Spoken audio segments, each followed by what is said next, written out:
Let's talk about reframing situations in cEDH. What do I mean by reframing? There's a situation that happens, and on the surface, it is one way, but we consider it from other perspectives, and maybe we come out on the other side with a lesson that we might not otherwise would have had if we didn't reframe it, that situation. So I had this game the other day, and it was with some really high level players, and there was some post game talk afterward. And I happened to have won that game, and one of the high level players was in the game with me, and then the other one was watching. It was a spell table game, a part of the league that we have here. Um, and it was a situation I could explain through board state and politics and A, B, and C game theory. But my point is that portion of the conversation isn't relevant. So the source of the complaint was there was another player at the table that was in the position to kingmake, or I mean, in my position or in my perspective, they didn't have enough to actually stop my win attempt. They could have thrown what they had at it, nipped it in the bud really early, and it would have made it a lot more difficult. Maybe I wouldn't have got there. I think I would have got there, but definitely later on, that option went away. But the conversation persisted as if there was still an option to intervene. But my point was that the other player chose not to throw the interaction at it, knowing that they weren't in a winning position. Um, and they had their own logic for it.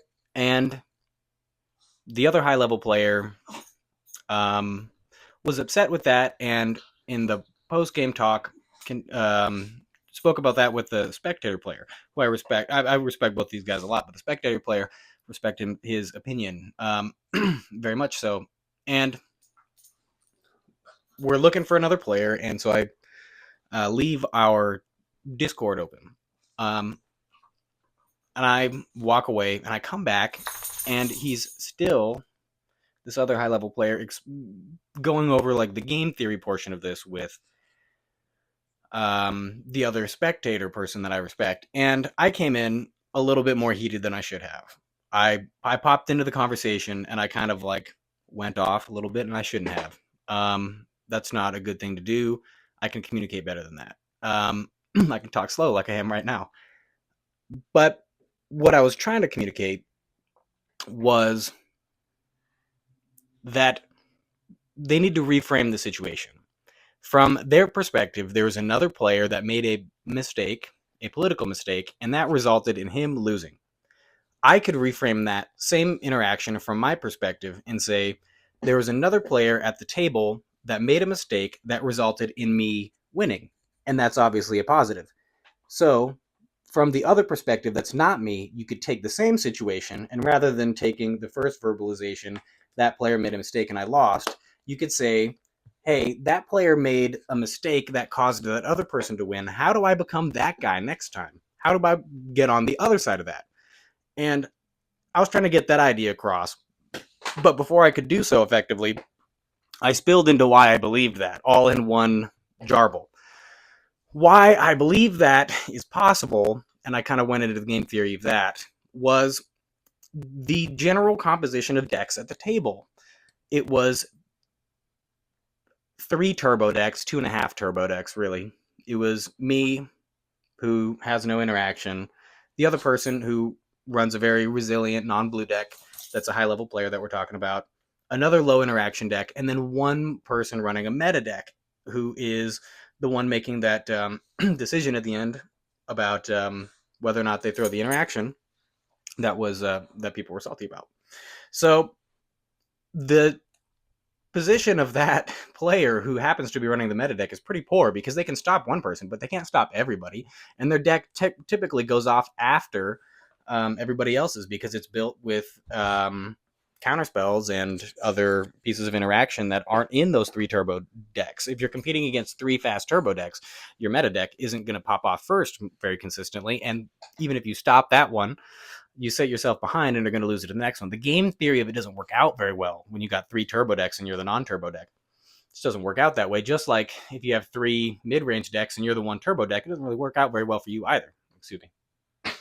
So I'm trying to explain that from my perspective, I went into that game and I said, there's one guy that has stuff. There's 3 people that could pop off. How do I put myself in a position where I can manipulate that fact into my favor? How do I make it so that that one person with interaction uses it on somebody else, or I put them in a position where they're king making and it doesn't matter in that scenario, or and achieve that through some kind of politics, and reading the board and taking a chance maybe, that they won't play to their outs, right? Um, there's a lot of factors, but my point is that if you go into it from the perspective of, I don't want to be on the other end of these counterspells, then you're not going to come out the other end thinking that guy made a mistake and so I lost. You're going to think I didn't navigate that situation properly and I'm going to improve it the next time so that doesn't happen again. It's a difference in mindset. And that's kind of like a running theme, is that if you switch it from like a negative mindset to a positive mindset, you actually get things done. And so I think the source of my frustration was that conversation was happening at the game, that person at the that person made a mistake level. And then I come back and it's been 10 minutes of justification over why that was a mistake. And I'm like, listen, we need to play to the reality of the cEDH scene. And that is, people are going to make that decision and we're not going to be able to stop that. They're going to continue to make that play, and it's on us to work around it. And complaining, and I said it was whining. I'm like, and whining about it is counterproductive, annoying. It's kind of just taking up radio space. But the thing is, I didn't communicate all of that very well, and I said it, really quickly with some passion and all in one incoherent jumble. And so at the end, I'm just saying, and you're whining. Not a very good look. Again, I could communicate better. But the general idea is, I get that that person made a mistake. Let's reframe it. Say, how do I be on the other side of that the next time, knowing that those decisions are going to be made by people I'm going to play with in the future, rather than trying to one by one explain to other players why they shouldn't do that in the future. Just work around the existing politics. That's a better route, in my opinion. I don't want to, again, make any assumptions, and I hope I didn't put any words in this other person's mouth or anything like that. And that's why I'm not using any names, because this could apply to any number of players in any number of scenarios. It's a generic thing that just happened to happen.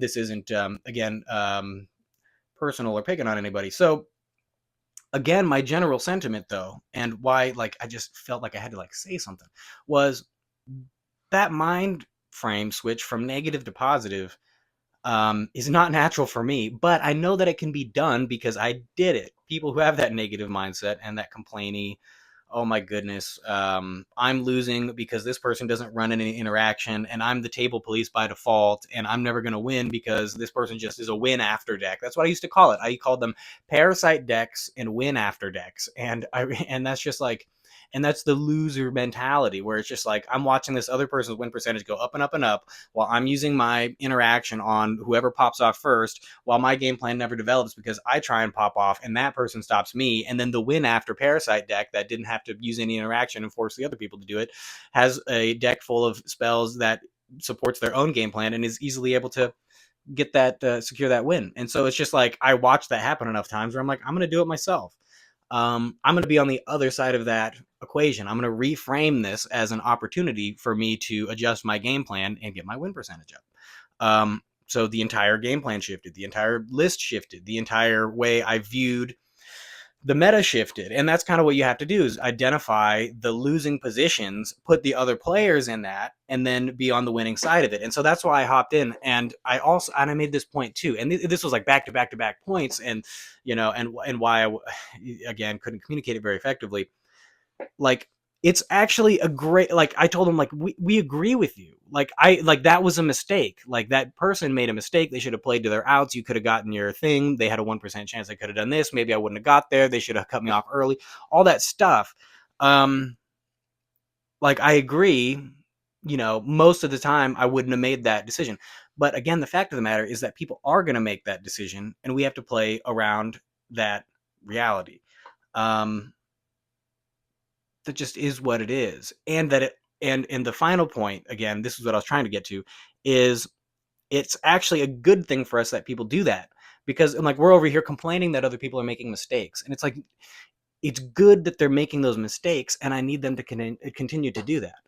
I'm like, I would actually, like, you're like, I walk in and it's like, you're over here complaining that these other people are giving you this big opportunity because they're making a mistake. It's like, well, like, it's like, that's a thing that I specifically, steered my politics toward, and it worked out for me. And it's like a mistake that he made. And like, why don't you adjust your politics to make them make mistakes? It's like the biggest aspect of the game, and so I'm just like sitting here just like, this conversation is so and he's like, you can hop in the conversation, but you're a little bit heated, take it down 4 notches. And I'm like, you know what, fair, totally fair. But at the same time, like, can we move past like the surface level of that was a mistake and move past to, given that people make mistakes, what do we do and how do we move around it? How do we get our win percentage up? How do I not have that happen again? How do I be on the winning side of this? It's just like, can we move on 10 minutes later from the initial justification of my position that that guy shouldn't have done that? It's like, that's where my frustration lies. But at the same time, it's like, cool, if there's a good conversation to be had, let me know what happened. But like, I think that we can determine what happened without 10 minutes of elaboration. I don't know where you get 10 minutes of elaboration from on that. So let's move on to another situation, which was followed up shortly after that. Same set of players that we've talked about before, with one new swap who also has a mid-range deck and would take the position of the person that had been in the king-making position in the last game. We followed this up, and we actually had the discussion of maybe we shouldn't actually log this one in as a league game, because like one that counted on paper for for us, and we just play casually. And the conversation and I actually agreed. I said, you know what, I agree with that position, and I'd be fine to do it that way. And to their competitive credit, they we're like, no, let's do it. Let's mark it down on paper, whatever.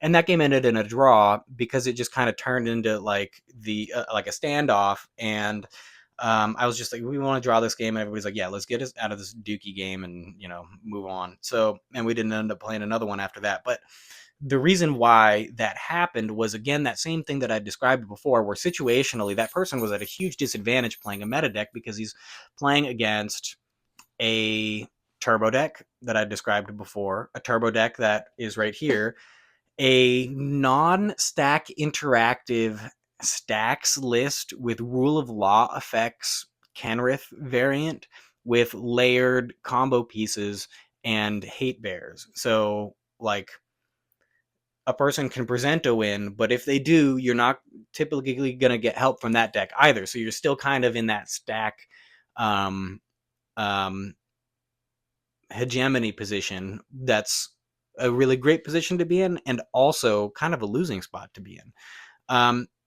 But that person recognized that that was the situation from the outset, and kind of validated what I've been saying the whole time, that like, there are certain pod compositions that are favorable and disfavorable, and most people couldn't really tell you what is favorable and disfavorable about their playstyle and how it integrates with other, decks and their pacings and the level of interaction and things like that. It's like, that was a skill that I, am just now beginning to have, and I see other people just haven't really developed either.